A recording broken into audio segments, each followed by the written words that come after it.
performer tonight is Bob Weedham.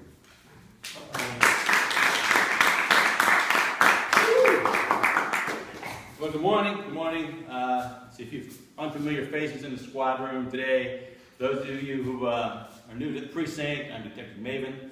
And before Sergeant Kowalski gives out your beat assignments for the morning, the captain has asked me to say a few words about the course that my partner Kelsey and I partook of last week at headquarters. So the interrogation technique that they've been teaching us is called the Oblique Approach. I think a Mr. Oblique developed it, I don't know.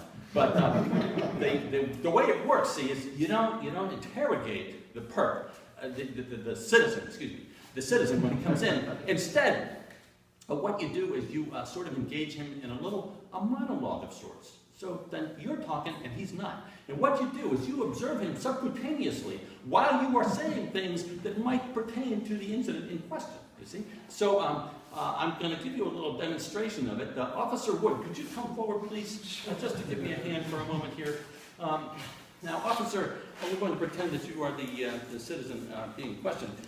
And the secret that you're going to attempt to conceal from me, unsuccessfully, I assure you, while I employ the oblique approach on you, sir, is that you're going to select a card from this deck and keep the name of that card secret from me. So if you would just shuffle this deck up a bit, sir, please. And when you're happy with it, take a look at the faces of the cards and be sure they're all mixed up satisfactorily. Mm-hmm. And then turn the deck over and make a selection and perhaps show it around the room. And when you do, after you have done so, I would like you to remember the card, but also to preclude the possibility that you could change your story later. Mm-hmm.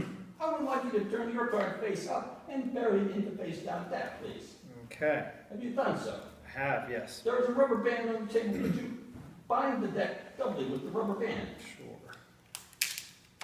Have you done so? Yes, sir. Could you place it on the table, please? On the right mat there behind you. That would be good. Very good, sir. Now, at this point, we would have the subject wait out in the squad room, and Corporal Smith would hold him there while I get ready for the men to be brought in. So we would have him come in at some point. He would come into the room. I would say, "Sir, thank you for coming in today. I am Detective Maven. Would you have a seat, please?" Sure. Now, before we have even exchanged pleasantries, he notices that there's some evidence on the table. This makes him very nervous. So I say to him, "Sir, please do not be nervous about the material that you see on the table here today. In fact, you do not even have to discuss it. We do not have to look at it even. I will just leave it here on the table and concealed so that we do not have to look at it. Would that be satisfactory to you?" He says it would be satisfactory. In reality, he is sweating bullets.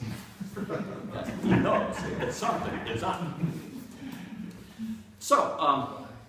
So then I say to him, the interview, sir, need not start at this moment. They haven't even delivered the donuts yet. So, let me just tell you about last week, one day when I decided I did not want to wear a suit. I decided a suit, you get that, sir? I took my wife out to Camden Yards, and they have the Orioles. You know, they're a wonderful club, and they have that beautiful diamond there in the middle of Camden Yards. And their pitching staff, they're all hard. And I mean, they could dig themselves out of a hole that you might dig for them with a spade. So the game that we saw was wonderful. In inning number 2, there were the 3 batters up, and the bases were loaded. And we were all screaming. You could tell who we were rooting for. But I bet my partner Kelsey a 5th of Jack Daniels, but he said I had to settle for a 6-pack of Natty Boh. But we had such a good time, though. We went out in the 7th inning stretch, and I was so happy I ate 9 hot dogs, which was more than I had intended to eat. But we got back. I mean, I had such a good time. I ate a whole box of Cracker Jack, and I got so full I felt like a fat lady who wouldn't fit into her queen-size pantyhose.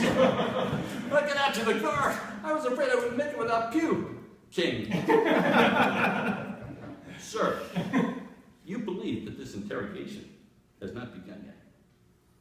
But I have serendipitously been observing you the entire time. You probably didn't even notice that I was occasionally looking at you during my little monologue. I'm sure you did not. But I am here to tell you, sir, that because of the new approach that we have, I have been able to determine that you have secretly, in this deck of cards, reversed the Queen of Clubs. That's true. Is that possibly the case? Let us take a look at sure enough is.